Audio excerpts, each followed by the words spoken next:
sent to the schools. One thing a lot of you will ask us about are the SAT subject tests. And I'm here to tell you not to worry about the SAT subject tests. If they are required by the school that your son or daughter is applying to, they will let you know that information. It's usually relatively easy to find on the college website, or if you can't find any information about it whatsoever, always feel free to give the admission office a call, and they'll let you know their policy on the SAT subject tests. The SAT subject tests are just another way for students to showcase their talents and skills in different subject areas, but it's not required at the majority of the colleges. So probably most of you will not need to worry about the subject tests. We also want the students to continue researching their college options. Some of them already have it narrowed down to maybe 4 or 5 schools that they know they're going to apply to. And some of them come into our offices quite panicked because they can't narrow it down beyond 30 schools. So we have a little bit of work to do. There are several college fairs that you can take advantage of. Probably a lot of you took advantage of them in the spring or last fall. The National College Fair will be taking place at the Convention Center downtown on October 2nd. That'll be a huge opportunity to see colleges from all over the country. And then Fishers High School has a college fair on September 19th, and Ben Davis has a college fair on October 3rd. So those will be smaller college fairs. A lot of the schools from Indiana and the surrounding states will be there. They won't be as national of a representation as you'll find at the National College Fair, but it is another opportunity to stop by several colleges in one evening and get information on the schools. Your students also have the opportunity to sit in on college visits. Today we had IU, yesterday we had Wabash, we've had Butler here today. We're definitely hitting the swing of things with the college visits here on campus. Juniors and seniors are the only ones who are able to sit in on these visits. They must register online through Naviance to do these, and if Mrs. Pavanko wants to, there we go. We will have close to or over 100 different colleges come to visit us at Cathedral. And although they like to speak to the college advisors, they'd really rather speak to the juniors and seniors who might have an interest in their school. So the students have an opportunity to sign up ahead of time through Naviance, which we'll be explaining a little bit later. They have to sign up 24 hours in advance, and then it's up to them to remember they've signed up for these visits. We won't remind them. However, we do send out a reminder to the teachers, so if the students are missing their class, they know why.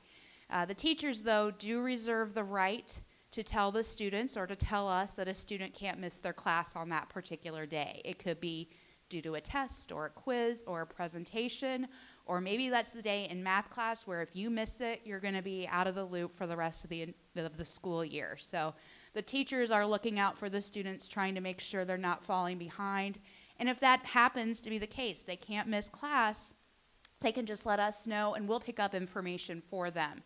So they at least get the information in paper that they would have received during the visits. A lot of you have gone on physical college visits with your students, and we definitely encourage you to continue doing that. Juniors got 3 visit days. Seniors only get 2. The form, you can find this form either in the guidance office or you can download it from the website. It needs to be turned in before the student goes on the visit to make sure the absence is counted as an excused absence. All the teachers sign it, mom or dad signs it, and then it's turned into the college advisor and we take care of the rest. So right off the bat, seniors get 2 excused absences for college visits. On Wednesday, October 17th, am I going to answer your question? Okay, what is your question? Okay, good. October 17th is the day of the PSAT, and seniors are not taking the PSAT, so they actually get that day off.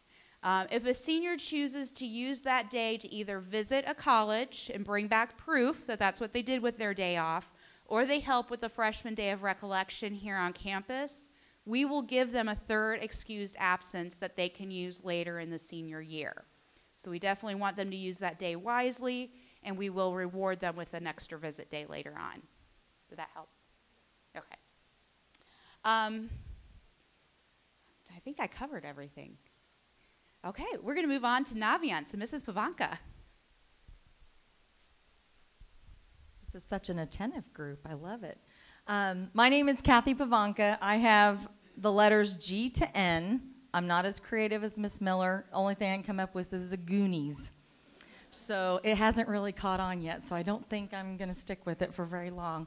I want to show you some things that we show the students on Naviance. How many of you are familiar with Naviance? Hopefully, a lot of you. This is the first class that was able to have access to a Naviance account as juniors. In the past, with our old system, it was only a senior system where the juniors were guests and the freshmen were guests and the sophomores were guests. So a lot of the kids came into our meetings last week very familiar, having used this to sign up for the college visits that we were showing you on the screen just a minute ago. The one thing we're running into so far this year, into like 3 or 4 visits, is I missed the deadline by 10 minutes. It shuts you out. So have your student go through the list and look at the updated list, and every day there's something new on there. And go ahead and sign up and put those in their blue book, because I had quite a few try to sneak in some visits today that missed the deadline to sign up, and we're pretty strict about that. I'm going to show you real quick what the student sees. How many of you have been on the guest side? Okay. There's a guest side and there's a student side. The students, you pressure them all you want. Whether they give you their username or password, we're staying out of that conversation. But it will show you some things that you won't see on the guest side. Under the colleges tab, that's the biggest piece for them senior year, is obviously their prospective schools that they've been adding in since last year, things they're interested in. They can put colleges in there. The colleges I'm applying to is the section I kind of want to highlight, and this is not the fastest computer, but there it goes. When the student turns in their application forms to us, and Mr. Jaskowski is going to go through a number of pieces of paper, and we do have wonderful electronic system, but we still want to see their pretty little faces, so we do have paperwork that we ask them to fill out. When they turn in their application forms, we're going to log them on to Naviance. So anything you would see on the student side of Naviance are things that we've put in from what they've given us. So the student can go in and see the schools that they've applied to. There's a number of different columns here that we pointed out to them. They can let us know, once those schools are in the system, they can go back into Naviance and identify whether or not they are applying via Common App or not. Some schools don't offer Common App. Some schools do. Some schools offer both, and Mr. Jaskowski will address that here in a few minutes as well. The little computer screens are kind of helpful. The one with the CA in the middle means that it is a Common App school if a student would like to apply Common App, which kind of alleviates duplication of effort. This is where a student, this fake student, it's not really a fake, it's my 12-year-old daughter's account that I made for her. She's not going to college yet. This means that she applied with the University of Evansville's application on their website, not the Common App, so there's a red line through that. And then the kids kind of weren't sure what that postage stamp thing was. I don't know that they have ever used one, but they don't. You guys know what it is. That's a school that doesn't accept electronic submission from us. They might on their application, but we have to mail in our transcript and letters and things like that. So this will give you an idea what that is. If you see the office status, I had a young lady come in and say, my mom's going to email you. She doesn't believe I turned all my stuff in. Can you talk to her? And I said, yeah, but you can also log in and show Mom that Mrs. Pavanka has sent all your transcripts out.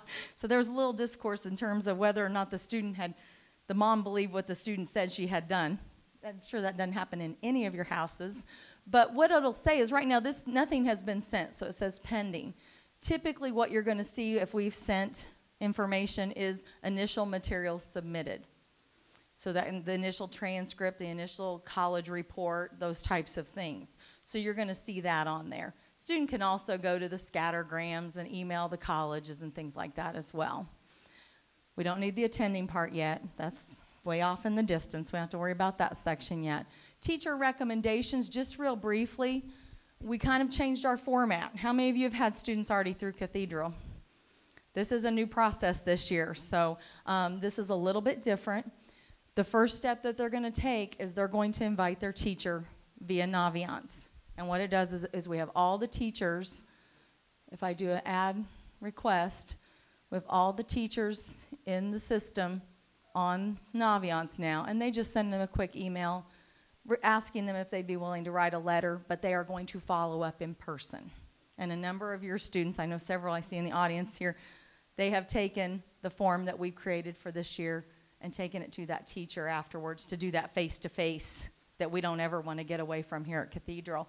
But this allows the teacher to log on to their side, see what kids they have in their to-do list, upload, and send the letter.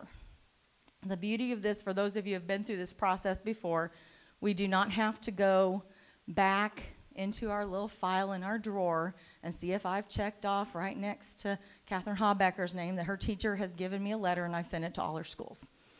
I will be able to look on here and say her teachers have not only uploaded the letter but sent it to the schools. So when the school calls and says, this student's not complete, we're missing a teacher letter, any of the three of us can log into our kids' information and say, I see where you uploaded the letter and pulled it up from Naviance when we submitted it to your school. So it's going to give us some checks and balances on that. So this is primarily, there's obviously the career section still and other things that they can look up. They can go to the websites and look up the scattergrams to see admission status and everything else. But this is going to be the main tab that they're going to play with. I want to show you very quickly. There is a way, and it's in the orange piece of paper. We are very color-coded over there. You'll find out there's a reason for that. We don't call forms by their actual names. They're the red sheet or the purple sheet or things like that. To get to the guest side, say your student is avoiding giving you any of this information, which I'm sure you can get it out of them if you really want to see their stuff. You can go on and you can see those college visits. You can see the list of them. You cannot sign your child up for them, but you can see them of who's coming on campus. You can also see scholarship information. Normally guidance is up a little higher. Somebody's been adding some things to this, so it should be up a little higher. So you're going to go to the guidance side under the academic tab. That should take us there. I like my laptop better. It's a little faster. Okay, I think it's running. There we go. It's trying. You're going to go to guidance, and then under guidance, you're going to see college advising. And then right under that is the link to Naviance. And then there's a logo that you're going to click, and it's going to ask you to either log on as a user or a guest. Let's see if it'll cooperate. There we go. So you're just going to go to I'm a guest. So you always have access to this information. Anybody have a clue what the password is? Yes. Guest. We have made it super simple. You don't have to remember anything but the word guest. And it's going to bring you to, you get the college page without all the personal information for the student. So you can see all the upcoming college visits. You can see, you can do college match, college compare, look up colleges. You can also see the scholarship list. And I just looked in my folder. I'm getting ready to add about 10, 12 more. I think I got a whole bunch in just the last couple days after the holiday mail came in. But there will be quite a few of these. Last year, this list was pages long. The students can go out to collegeboard.com, FastWeb, Scholarship Experts, CapX. You can do national scholarship searches and matches on Naviance. There's a lot of different tools. This one called Scholarship List is the one that has all of the scholarships that pass through our office. It's going to have some national ones. Obviously, the Wendy's Heisman is a national scholarship, but it's also going to have any local and regional one that comes in via email or paper trail. I think I got the Comcast Leaders one today. There's a Prudential one coming. There's several others that I've gotten in the mail, or Mr. Jaskowski's put in my box, things like that. So I've got a pretty good stack to enter. This will just continue to grow and grow and grow. The big key that we tried to get across to the kids, it always goes in one ear and out the other, is they need to start searching for scholarships this fall. It will be tried and true, we can guess that there'd be at least 5 kids in each of our part of the alphabet that will run in the spring and March after you've finished the scholarship, you know, the automatic scholarships and the merit money's in. You know what you're getting from each school. You know what your FAFSA is going to allow you to have need-based. And you look at your son or daughter and say, we're about $10,000 short for your dream school. Go find scholarships. They'll come running in. You have to find me some scholarships. Well, in the spring, there are a few. There's 500 for books here, 1,000 here, but nothing compared to what you'll see in the fall.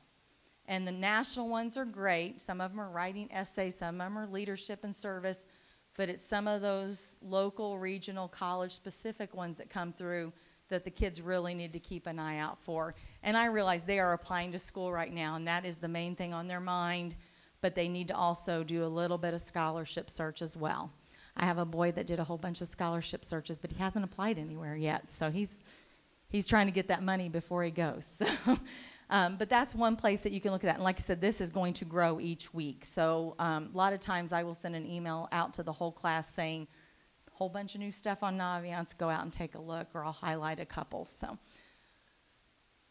and in terms of, that's the way we get to Naviance, but there's also, just really quickly before I pass it on, guidance links and resources. If you would like to fill out a parent brag sheet, that is a wonderful way for us to get more information, the things that your kid will not tell us. I've gotten some really good stuff from parents over the years. It comes directly to us. We do not share it with your child. So it's just some basic questions, descriptors for your kid. You have a voice. That's the chance you have to give us something. I think October 1's what we set as the deadline, so that we can have them in time to write our letters. But any information you'd like to share with us. Also the visit form that Ms. Miller was mentioning. Lots of different things out there that you can use. Okay? Mr. J?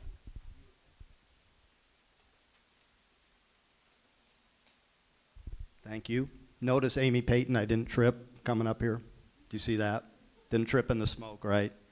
That's an inside joke. I'm a big Mississippi State fan. I know that's a real surprise to most of you being here in the Midwest, but went to school there, and last week they have a thing, you know, when the football team comes out, they come out of the big tunnel. Well, they have this big thing of smoke that they blow out when the team comes running out. Well, they ran out and they all tripped over each other, landed on each other, and it was, I guess it's all over YouTube and all that, but just wanted to make sure we all don't trip over each other. But they won 56-9, so I guess they can do that all the time. I hope there's no Auburn grads in the crowd for next week. Paperwork. Paperwork, paperwork. This is what we're going to go over, what you have in your hands. And again, this is what we shared with your children 2 weeks ago. The common application information is something we didn't give them. We just printed that out for you. More and more of our students are using the Common App, and it is online. They will do this online, but I wanted to give you guys a paper version so you could see what it is. They will go to commonapp.org, and everything will be done online. And as you saw, the teacher recommendations, our recommendations, we upload our transcripts. It's a very seamless process. The schools that subscribe to the Common App are listed on the page that says Common Application All Members.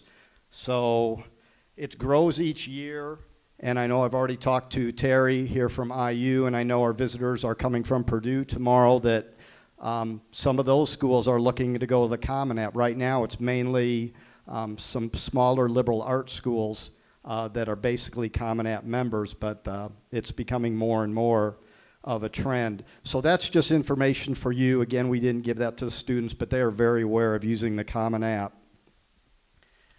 Probably the most important form in our office is the white sheet that says application checklist. And you have a full sheet, and actually what we do with this is you have two. We cut those off, and they're actually tan. If you ever come into our office, immediately to the right, there are stacks and stacks of these.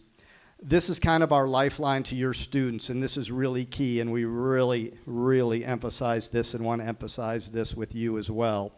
Once a student fills out their application, and they're obviously 99% are doing it online anymore, Once in a while, we'll get a paper app. But the only way we know they've applied to a school is if they come in and physically fill out one of these tickets. So they must do that for every school that they apply to. This is the only way we know. That's how we get it logged into Naviance, is off this paper. So as Kathy said, that gets them into our office. We have conversations with them. We know where they're applying. We have that face-to-face contact with them.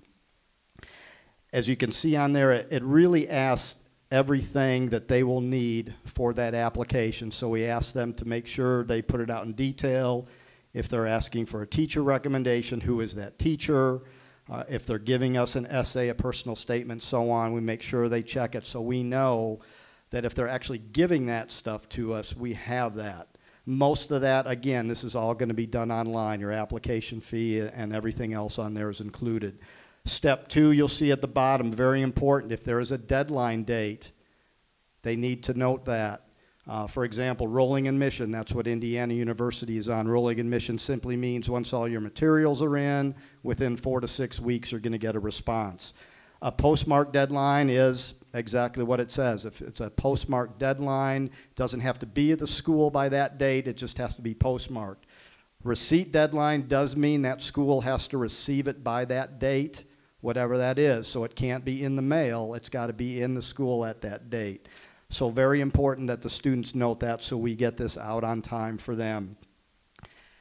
The big key to this is our one way of communication.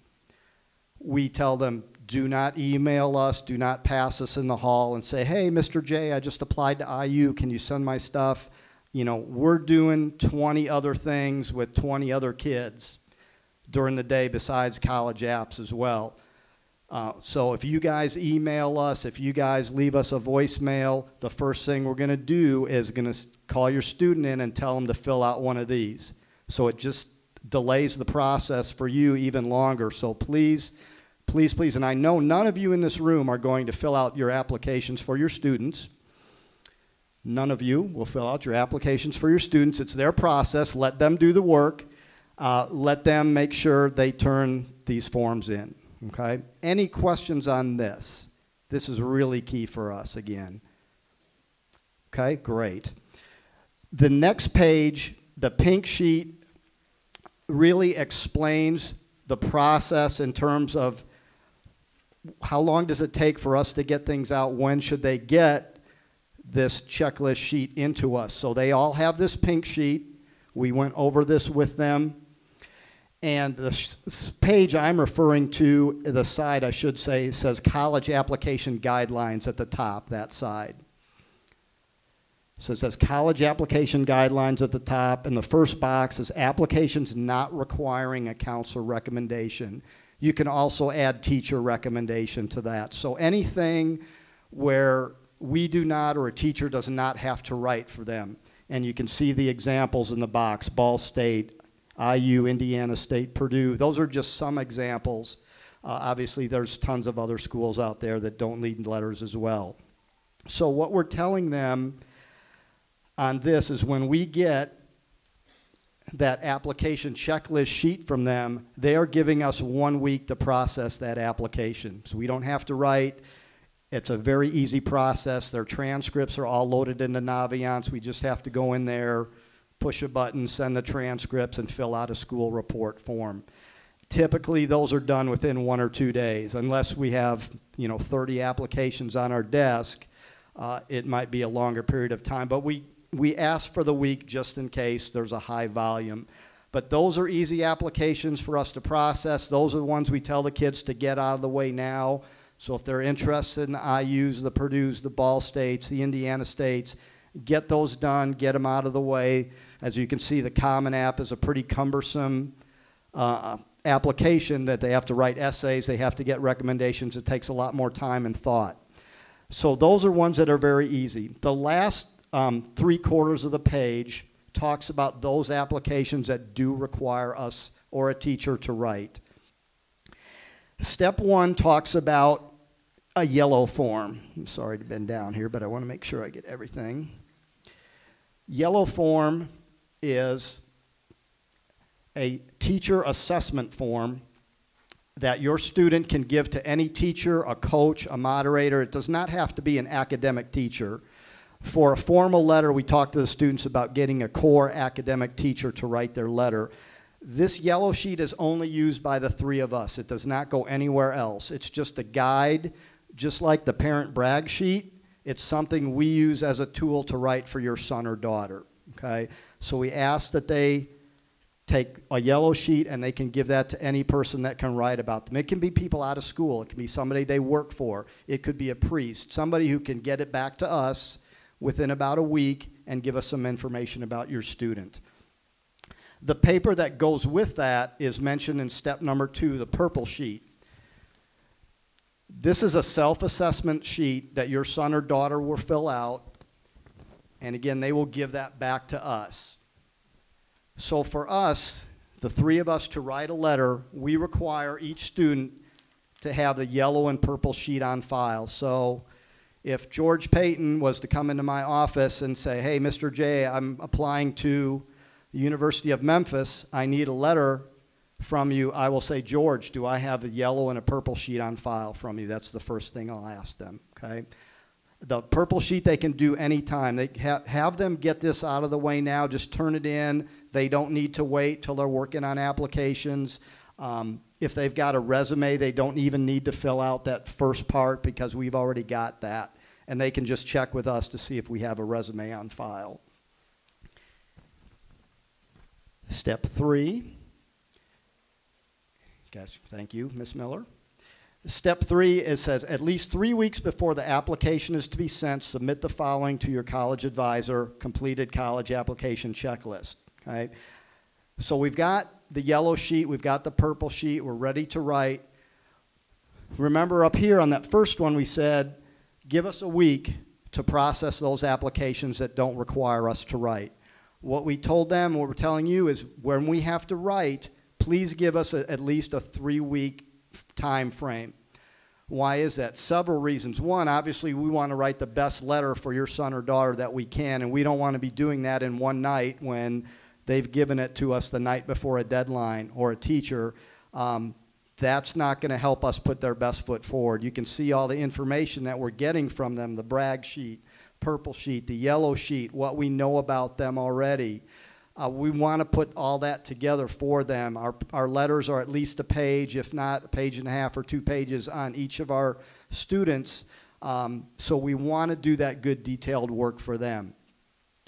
So we really ask for your help with this as well, and we emphasize this to the students along with the checklist sheet. Please give us those 3 weeks. So the blue sheet is your guide to help you with some common dates and the students. The first date you really are ever going to run up against for any school in the country is November 1. There's a minority of schools that maybe have an October 15th deadline for something. I can think of North Carolina Early Action is the only one that really jumps to mind, but most schools will have, if they have an early deadline, it's going to be November 1. So as you can see to the right of that, it says Friday, October 12th. That's 3 weeks before November 1. So what we're telling your student is, on October 12th, if they're doing an application that requires us or a teacher to write, they should be turning in this application checklist to us for that school or schools. Now let me clarify, does that mean your son or daughter has to have their application completed? Certainly not. We want them to take all the time they need, and they could submit their application October 31st at 11:59. They could submit their part and they will be fine. What we need though is just that advance notice so we have that time to put our letters together. As you can imagine, we each have between 80 and 100 seniors in our caseloads, so at one time we may be writing for 10 or 15 students. Again, we don't want to be doing that in one night. It's probably physically impossible to do some of that, but again, we're their advocates and we want to put our best foot forward for them. Any questions on that as far as the pink sheet with guidelines and 3-week and 1-week distinctions? Mrs. Jones. Once you've written one letter, yes. when you are filling out tons of applications, Mm-hmm. you have 3 weeks before each application. Application that needs a letter, are you gonna write a different letter, or are you gonna download? No, I mean, we may tailor it if they say, hey, I want it for this certain school. We may change that, and a teacher's the same way. If you need Yeah. one for, let's say, this October 12th date, but then you need Right. another one November 19th, you still need 3 weeks prior? No, not if we have one on file. No, we're good there. That's a good point. So if we've got one, we're in good shape. And the teachers are the same way. I mean, once they do one, they may, obviously, we save them all in Word documents and can tailor them. But yes, you know, we basically write one and kind of tailor that for each school. Remember, the Common App goes to, it may be going to 10 schools, so it's got to be generic by your students' part, by our part, and teachers' part with that. Anything else on the 1 week, 3 week? Yes, ma'am. Yes. They all should have done a college resume and comp class as juniors, or some, very few. I know there's some that took comp as sophomores. The comp teachers, in most cases, have given us a copy of the resume. We have a hard copy, so just have your son or daughter check with us. If we don't have it on file, we'll tell them, and hopefully they've saved it, or the comp teacher has saved it somewhere. And good idea this time of year, if they haven't, update their resume, because again, those were done junior year, so make sure they have things that are going on with them senior year as well on there, and have them give us a clean copy. Like I said, sometimes we will physically send that to universities in lieu of writing out all their activities. Anything else on that? Good questions, guys. Yes, ma'am. Yes. It goes to a teacher, but it only comes back to the 3 of us. So you'll see our 3 names are at the top. So whoever your student has, they circle that. They give that to a teacher. Teachers will give it back to us. So your son or daughter doesn't need to chase the teacher down. The teacher will put it back in our mailbox. And again, that's just to help the 3 of us write our letters here. That doesn't go anywhere else.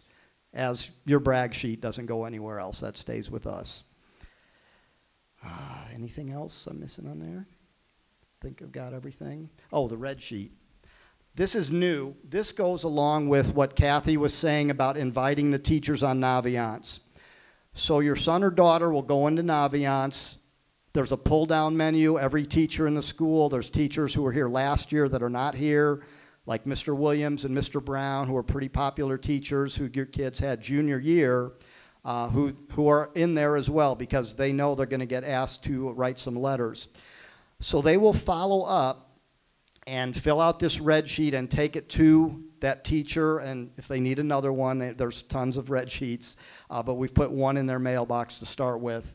Again, they attach their resume to this, and that helps the teacher get started on their letter. It gives them, you know, what class were you in? How did you do in that class? What were some challenges? What was easy for you in the class? This helps jog the teacher's memory about your student and helps them write their letter. In the past, what we've done is we've just said, hey, just go ask the teacher for a letter. That's how you do it. We thought we'd put a little bit more meat into it this year, and hopefully give the teachers a little bit more information about your students when they put their letters together. So that's what the red sheet is, and I think that's all the sheets. Sheets, I said, yes. Yes. Okay. Anything on paperwork, guys? Yes, ma'am. Sure. They could. They could. Honestly, we encourage this, we told this to the students, we encourage them to use somebody else. The red sheet is going to be that teacher who's going to write their formal letter. So they're doing a lot of work. So we say with the yellow sheet, just ask somebody else. It just takes a little bit of work off that teacher. And the yellow sheet is a little bit more flexible. Like I said, somebody with the red sheet, you want English, science, math, foreign language, social studies teachers. You want one of those 5 core areas right in that letter. That yellow sheet you can give to anybody who can talk about your student, because that's something we will use. We'll pick out quotes and we can use, because our letter is more holistic. The teacher is talking about specifically their habits, their characteristics, what they observed in their classroom. Okay. Yes? Okay. Right. Right. Yes. You bet.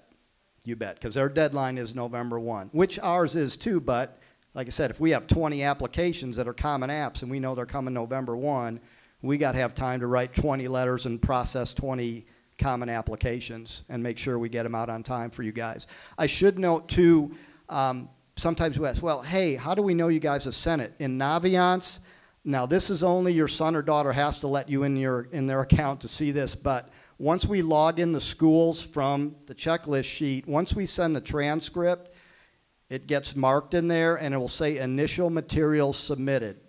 When you see that, that means all the materials that we have to send as counselors have gone.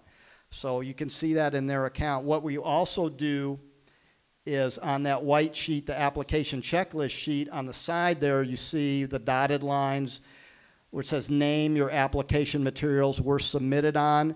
We write their name, we put the school and the date that it was submitted, and we put, it's like a receipt. We tear this off and we put that in their senior mailbox. So they have a hard copy of when we sent it, and you can go into Naviance and have an electronic copy. So we have a double check to make sure those materials have been sent out. Okay? Yes, sir. Mm-hmm. Yes.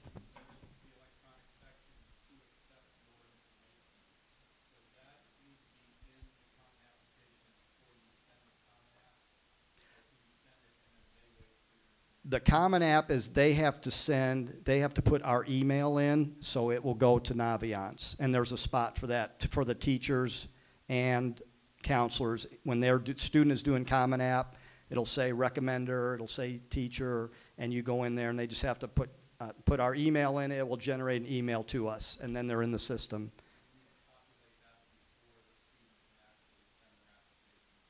The student has to do that before we can do our part. Yeah, and then they can still be working on the app. They don't, again, they don't have to have it finished, but they've got to send the email to us and the teacher so we can work on our part of it. Okay, was there one more? Yes.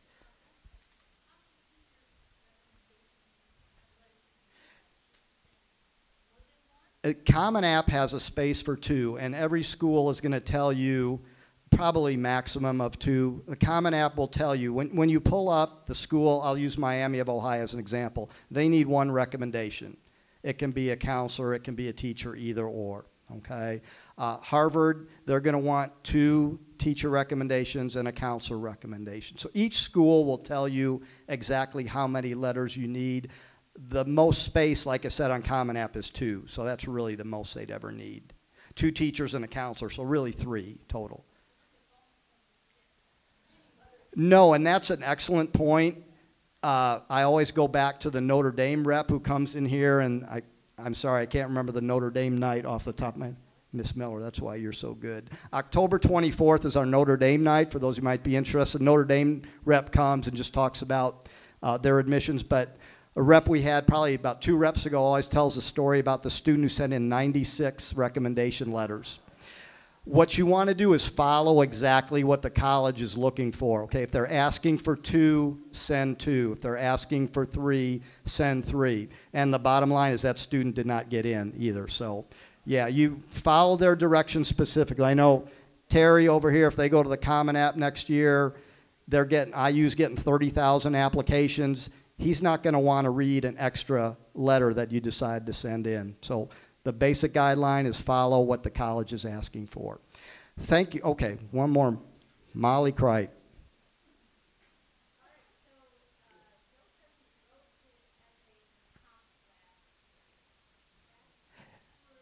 They wrote an essay in comp. Yes, they did. They wrote several essays, Molly. I hope. They did. No, part of the junior process is a college unit, and each of us goes to speak to a class, and then they do a resume, and then they do an essay, and they research one college. So they have done an essay, whether it's appropriate or good enough to send to a college. The ones I've seen, for the most part, I'd say no. Yeah, it was kind of practice for them, it was, an exercise to get them writing. So I would say most of those are pretty rough in form. In general, some of them may be very good and you can send. I am going to turn it over for the last part to Terry Knaus. Terry is a senior associate director at Indiana University, and he is not here to speak to IU, although your students who are interested in IU were able to come see Terry today. But he is going to talk in general just about the college process, what they are looking for in conjunction with what we are doing with your students. Terry? Thanks, Mike. So is it red, purple, orange, white? I am really confused. Okay. Hope you guys got all that. That's riding the bike. Okay, thank you. And I think the 97th probably recommendation would have gotten that student in, you think? 97 would have done it. It was 96, you said, right? Uncle or brother, that's right. Exactly. Okay, wonderful. Well, again, greetings from Bloomington, Indiana. I come from Indiana University, and it's always a pleasure to come to Cathedral High School to visit with the students, parents, counselors, and so on. I do that several times a year, different programs, so it's always, again, a pleasure for me to do that. As was mentioned earlier, I came and talked with many of your children this afternoon. I was at Brebeuf earlier today, and then I came to Cathedral this afternoon, and then I'm able to be at this program this evening. And Mike asked me to talk a little bit about the application process and what that entails from kind of the college admission side. I know they've touched on some different things, and so I can kind of build on that. But first of all, before I get into it, I want to first of all congratulate all of you for being here tonight. Okay, I do a number of these programs across the state of Indiana. I'm asked to do these, and also different parts of the United States. And this is a phenomenal turnout in terms of the student body and you as parents. How many students are in the senior class this year, guys? 294. And Kathy counted about 150 people here? That's great. So congratulations to all of you. Now, how many of you, is this the first student that you've had go through the college application process? And it's like, all right. Okay, and those of you who have already had one, raise your hand. All right, those of you who haven't, look around. You need to talk to those people. Hopefully they know what they're doing by now. Okay. Also, I want to give kudos to your counseling staff here. Again, I work with a lot of different counseling offices, a lot of different high schools across the state, across the nation. I've been in this business for over 20 years, and you guys have one of the best crews here.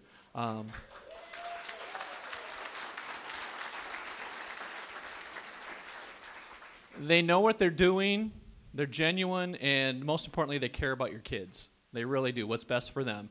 Not only the college application process, but just in general, they care about your kids. And I know that comes through in my speaking with them in terms of, you know, the student has applied to Indiana University, and this is their academic profile, but I also want you to know that this is a little bit about them as a person.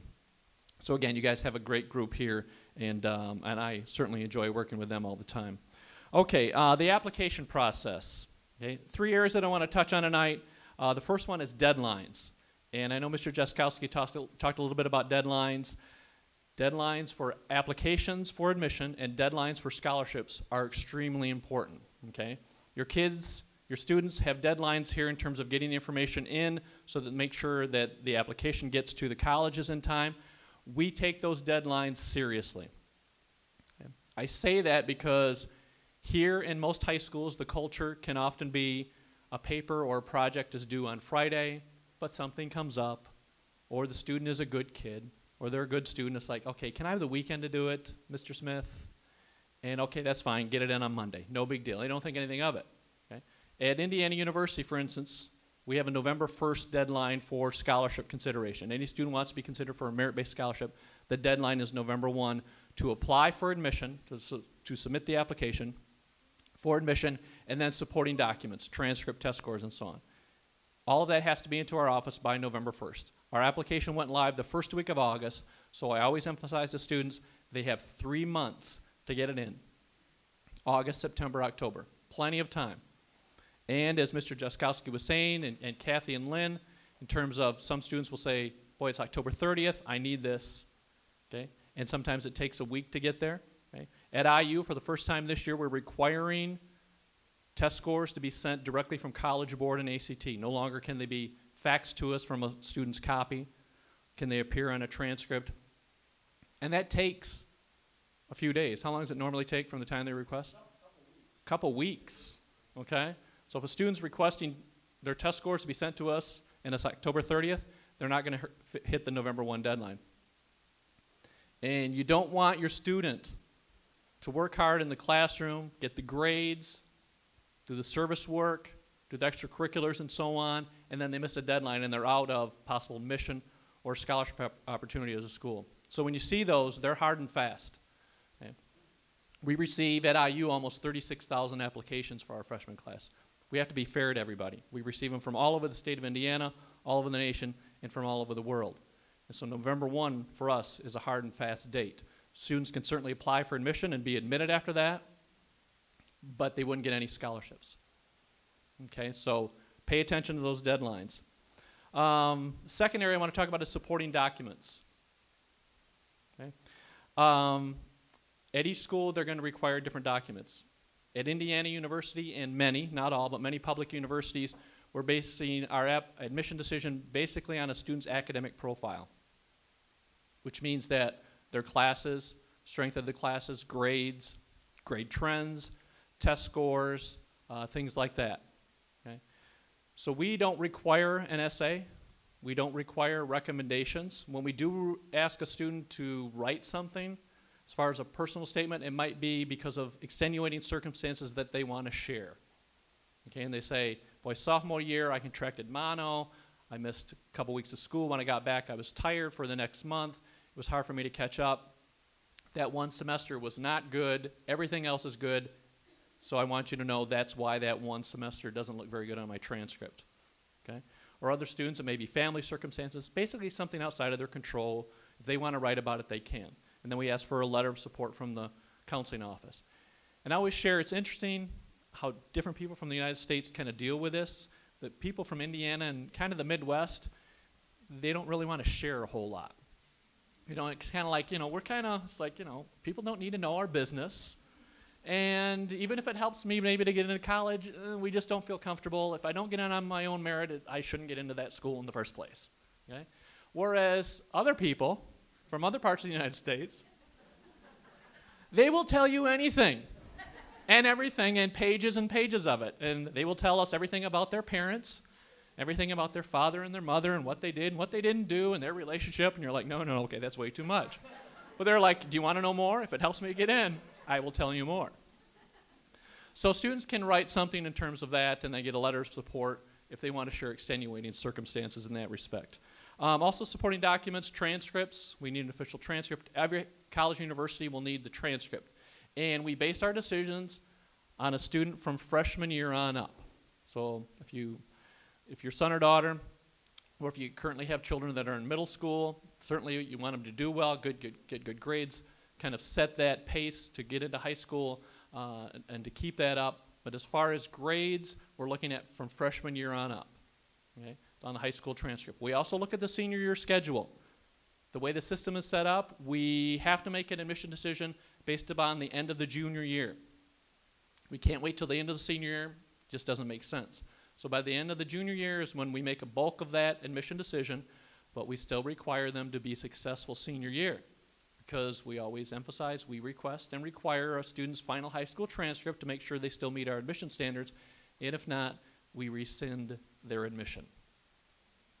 Take back. Not a good thing. So we look at the senior year schedule, make that initial admission decision, and then ask for the final transcript. Test scores, you have the SAT and ACT. At IU and a lot of other schools, we accept either one. Many schools, I know we are now super scoring both the SAT and ACT. Most schools, would you say colleges? Kind of varies? Everybody pretty much does SAT, ACT. Okay.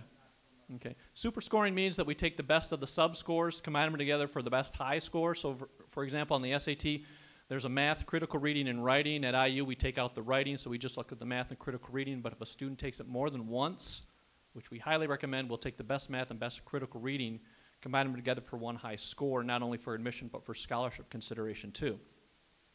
We do similar on the ACT. So, again, most schools will take that. Most schools will take both tests. There are subject tests, SAT 2s, and I think Lynn talked a little bit about that. It's going to be mostly at the more selective schools that those are required. We don't require those. We may use them for placement, but we don't require SAT 2 subject tests. We require them sent directly from the testing agency. A lot of schools do, and so that's important, as I mentioned earlier.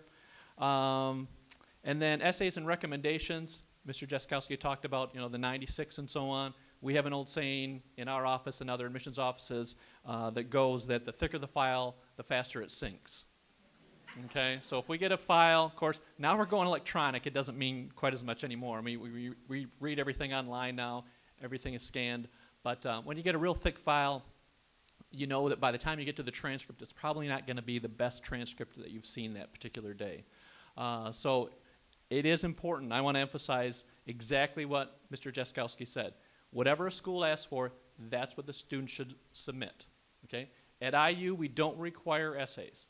If a student wants to have one, we don't necessarily frown on that, but we don't really need it.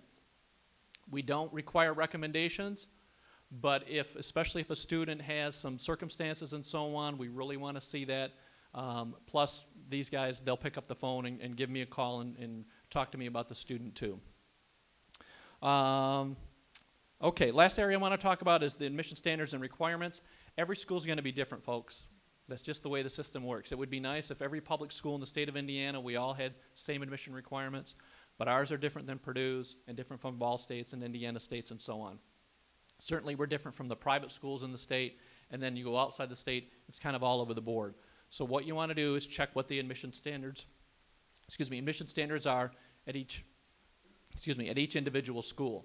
They're going to vary, and some are very selective, some are kind of middle of the road, some are almost open admission, depending on the school. But they're going to be different. It's not uncommon for us to get a phone call, and I'm sure my friend Mitch Warren and other people at the Purdue admissions office get the same exact calls of saying, I can't believe this. I got admitted at Purdue and not IU, and I'm sure Purdue gets the same thing on their end. I got admitted at Purdue. I got admitted at IU, but not Purdue. What's going on? Our admission standards are different. We set our own standards. We don't talk with each other about admission standards. Okay? It's up to us to be able to do that. So you need to look at those and know that there's going to be different considerations as far as the standards themselves. Also, out-of-state admission standards can vary. Okay? For instance, IU, and on pretty much most, if not all, the other public universities in the state of Indiana have different admission standards for resident students versus non-resident students. Okay? At Indiana University, it's more competitive to get into our institution if you're a non-resident student. Okay? That's the way it is at majority, if not all, public universities in the United States. Okay? You guys pay the taxes, it's an in-state school, so therefore the admission standards are one for resident students and then more competitive for non-resident students. So when you see non-resident students coming to particular schools and so on, the bar was a little bit higher for them.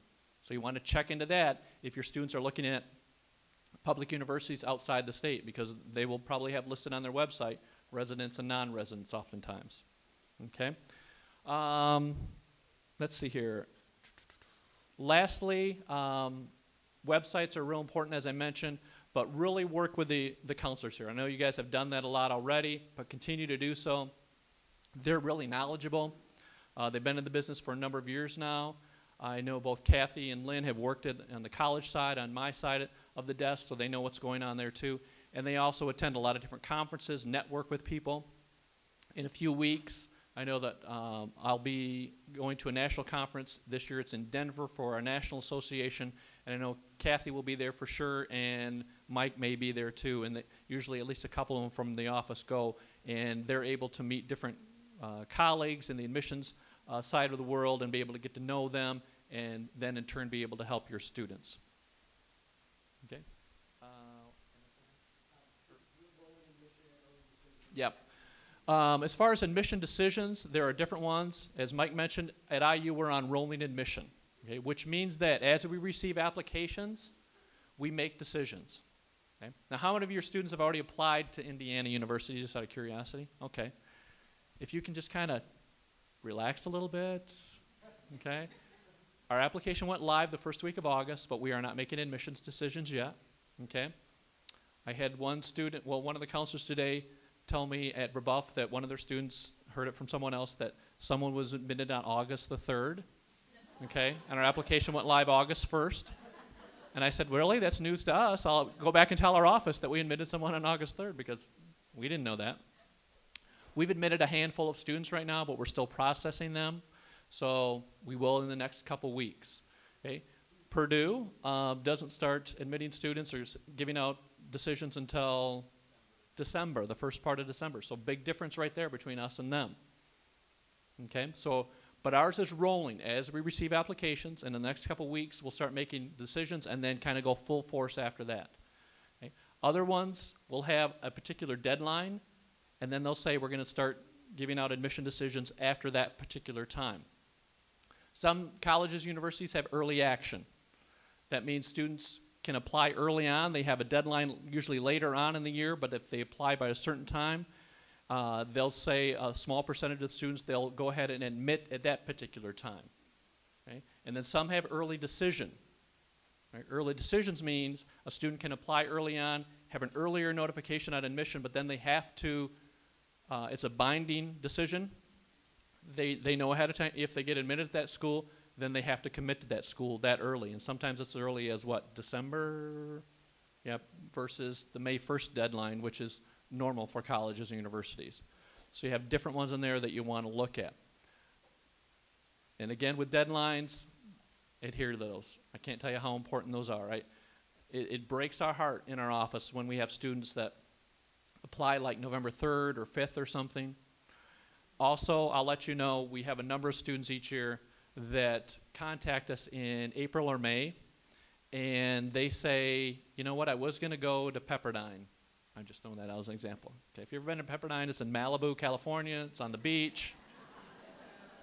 I visited there. I didn't want to leave. And that was as an adult. I can imagine what a 17 or 18-year-old thinks. But then they think in April or May, it's like, hey, that's a long way away. It sounded pretty glamorous, you know, in the fall of my senior year, but now it's like, now I can only come home at maybe Thanksgiving or probably just Christmas, then spring break. Ooh, getting a little cold feet. So they call us, and they say, can I still get into Indiana University? It's like, if it's April, really good student, depending on what a freshman class looks like, maybe. And then they go, well, I have a 4.0 and a 1500 on the SAT. What scholarships are you going to give me? Because at Pepperdine, they gave me a full ride. Right? For us, we'll go, they're all gone. And they're like, really? And the parents aren't real happy. And the student's not real happy, but they didn't have any backup. So I say that if whatever schools your students are possibly considering, even if it's that 1%, okay, apply to those schools, hit the deadlines as if that was the only school that they were applying to. Because you never know what's going to happen in the spring. And I'm not telling you guys anything new of how a 16, 17, 18-year-old mind works from one day to the next, okay? They can't even figure out what they're going to wear the next day, let alone what's going to happen, you know, a week or two down the line or next spring. So encourage them to take hold of the process, apply to different schools, and make sure they hit the deadlines. And then in the spring, they have some choices out there.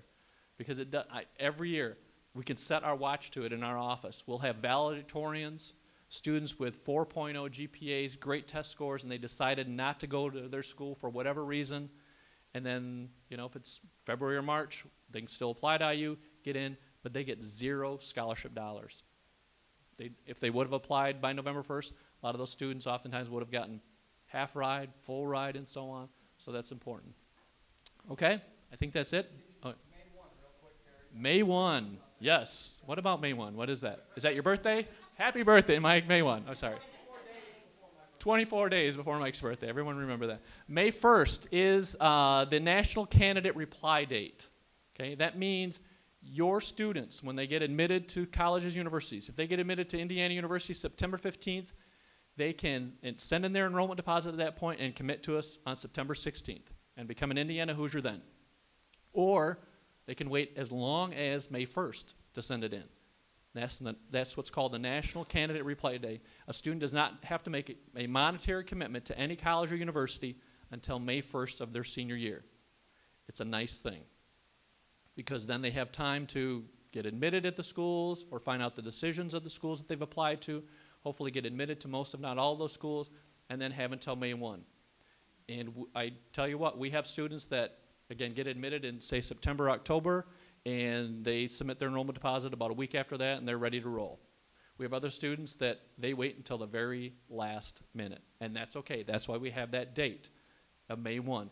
And every college and university in the United States has that. The only exception would be those early decision students who go through that admission process and know that if they get admitted, they have to commit to the school at that point. Otherwise, they have till May 1. All right? All right.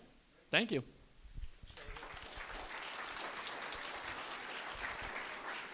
Thank you guys so much. Anybody have some real quick questions for Terry? Anybody just in general? Yes.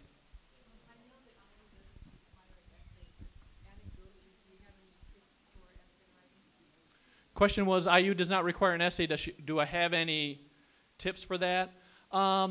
Certainly work with the counseling office, work with the English teachers and so on, and answer if it's a question that they ask or a topic, stick to that topic and not try to be too cute. Okay? Sometimes students try to be too cute. Oh, I'm going to think outside the box and do this. So. Okay.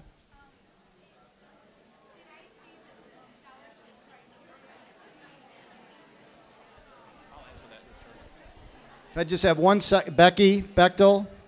Becky, you want to come up here and we have one quick announcement, and then we'll let you go. Mrs. Bechtel's got an announcement for the senior T-shirts. And we'll be up here for individual questions at the end. Okay, don't shoot me. The shirts aren't here yet, but they will be distributed to your students' mailbox tomorrow evening, so your student can pick it up. If they don't bring it home, don't blame me. We're asking people if they have gotten a T-shirt to wear it Friday night to the game, and if they're going to the combined class party to wear it then as well on Saturday. Thank you. Thank you, guys.